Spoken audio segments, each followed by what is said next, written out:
સુરતના મોટા વરાછા વિસ્તારમાં રહેતા એક યુવકે પોતાના જ પરિવાર પાસેથી 50 લાખ પડાવવા માટે ફિલ્મી સ્ટાઇલમાં પોતાના જ અપહરણનું ઘાતકી નાટક રચ્યું હોવાનો સનસનીખેજ ખુલાસો થયો છે।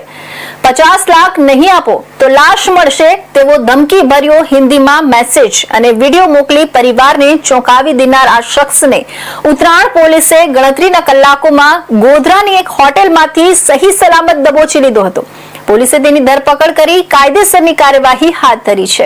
સમગ્ર ઘટનાની વિગત એવી છે કે સુરતના મોટા વરાછામાં ભક્તિનંદન સેક્ટર 2 માં રહેતા નિશાબેન તળાવિયાએ ગત તારીખ 12 જૂનના રોજ ઉત્તરાયણ પોલીસ સ્ટેશનમાં તેમના 36 વર્ષીય પતિ જિગ્નેશ લાલજીભાઈ તળાવિયા ગુમ થયાની ફરિયાદ નોંધાવી હતી। જો કે ફરિયાદ નોંધાયા બાદ અચાનક જ ગુમ જિગ્નેશના મોબાઈલ પરથી પરિવારને એક ડરામણો મેસેજ મળ્યો હતો। હિન્દીમાં લખ્યું હતું કે આના એકાઉન્ટમાં 50 લાખ નાખો નહીં તો તેની લાશ મળશે, તેનું અપહરણ કરાયું છે। પોલીસને ફરિયાદ કરી કે બેંક ખાતું બંધ કરાવ્યું તો તેને મારી નાખીશું। આ મેસેજ અને સાથે આવેલા એક વિડીયોના કારણે પરિવારના પગ નીચેથી જમીન સરકી ગઈ હતી। મામલાની ગંભીરતાને જોતા ઉત્તરાયણ પોલીસ સ્ટેશનના પીઆઈ એચઆર ગોસ્વામી અને સર્વેલન્સ સ્ટાફની અલગ અલગ ટીમો તાત્કાલિક કામે લાગી હતી।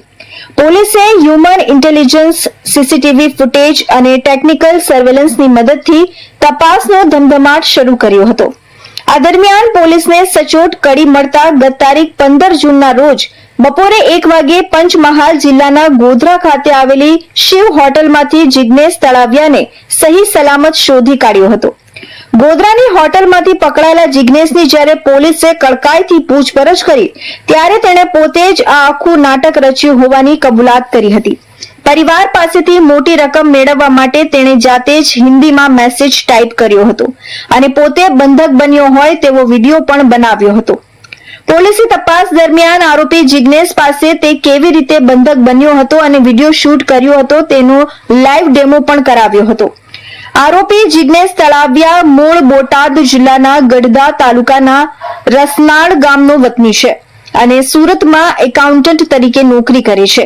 પોતાના જ અપહરણની ખોટી વાર્તા ઊભી કરી પોલીસને ગેરમાર્ગે દોરવા, સમય બગાડવા અને સરકારી સંસાધનોનો દુરુપયોગ કરવા બદલ ઉત્તરાયણ પોલીસે તેની સામે ભારતીય ન્યાય સંહિતા BNS 2023ની કલમ 212, 217 અને 233 મુજબ ગુનો નોંધી જેલ ભેગો કરવાની તજવીજ હાથ ધરી છે। ગત તારીખ 12/6/2026 ના રોજ ઉત્તરાયણ પોલીસ સ્ટેશન વિસ્તારમાં જિગ્નેશભાઈ નામના એક વ્યક્તિની મિસિંગ કમ્પ્લેન્ટ દાખલ કરવામાં આવેલી। ત્યારબાદ જિગ્નેશભાઈના મોબાઈલ ફોન પરથી તેમના પત્નીને 50 લાખ રૂપિયાની ખંડણી માંગતો મેસેજ આવેલો, જેમાં જે મિસિંગ પર્સન છે જિગ્નેશભાઈ તેના બદલામાં 50 લાખ રૂપિયા બેંકમાં જમા કરાવી જવા, અન્યથા જિગ્નેશભાઈની લાશ મળશે તે પ્રકારનો ધમકી ભરેલો મેસેજ મોકલવામાં આવેલો।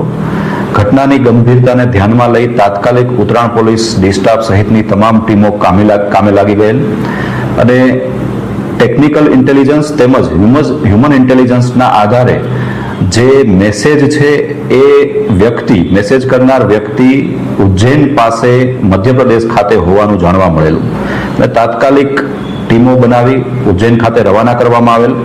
આ સાથે જ હ્યુમન નેટવર્ક અને ટેકનિકલ સર્વેલન્સનો ઉપયોગ પણ કરવામાં આવેલો। ત્યારબાદ એક વધારાનો વિડીયો જિગ્નેશભાઈના મોબાઈલ પરથી રિફ્લેક્ટ થયેલો, જેમાં તેને બાંધેલી હાલતમાં હોવાનું અને તાત્કાલિક પૈસા જમા કરાવવા બાબતની ધમકી આપવામાં આવેલી। આ વિડીયોના આધારે હ્યુમન રિસોર્સિસના આધારે અને બાતમીદારોના નેટવર્કના આધારે આ વિડીયો ગોધરા ખાતે બનેલ હોવાની જાણકારી મળેલી। તાત્કાલિક ટીમ દ્વારા ગોધરાની હોટલોમાં તપાસ કરતા જિગ્નેશભાઈ મળી આવેલા। તેની પૂછપરછ કરતા જાણવા મળેલું કે તેઓ પોતે 50 થી 60 લાખ રૂપિયા શેર સ્ટોક માર્કેટમાં ઓપ્શન ટ્રેડિંગમાં ગુમાવી ચૂકેલા અને તેને કારણે પોતે ખૂબ ખોટમાં ગયેલ હોવાથી પરિવારજનો અને અન્ય સગાવાલાઓ તેઓને મદદ કરે તેવા હેતુથી ખોટી રીતે આ પ્રકારના મેસેજ કરી પોતાનું અપહરણ થયાનું નાટક ઊભું કરેલું। આ સંદર્ભે ઉત્તરાયણ પોલીસ દ્વારા જિગ્નેશ વિરુદ્ધમાં ગુનો દાખલ કરી કાયદેસર કાર્યવાહી હાથ ધરવામાં આવી છે। આ કાવતરામાં કોઈ અન્ય વ્યક્તિનો સમાવેશ થયો નથી। ફક્ત અને ફક્ત જિજ્ઞેશ દ્વારા જ આ તમામ ઘટનાને ઉપજાવી કાઢી અને તે બાબતની આખું ષડયંત્ર રચવામાં આવ્યું હતું. તો હવે સમય છે એક વિરામનો.